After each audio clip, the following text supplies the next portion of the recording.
सीता पढ़न चली सकूल कर्म की रेखा न्यारी है। सीता पढ़न चली सकूल कर्म की रेखा न्यारी है।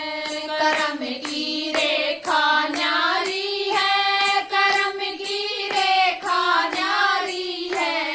कर्म की रेखा न्यारी है। कर्म की रेखा न्यारी है। सीता पढ़न चली सकूल कर्म की रेखा न्यारी है। सीता पढ़न चली सकूल कर्म की रेखा न्यारी है।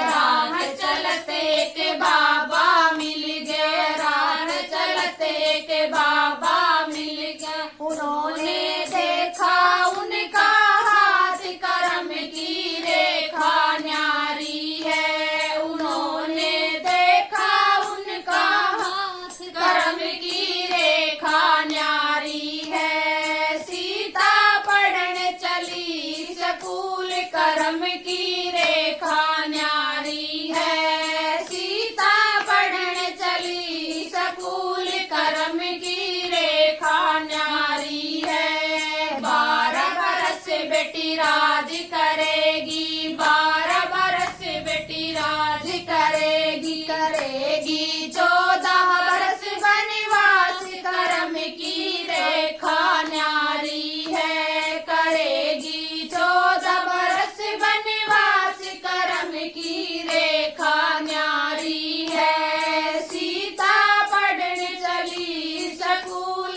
कर्म की रेखा न्यारी है। सीता पढ़न चली सकूल कर्म की रेखा न्यारी है। कौन संग बाबा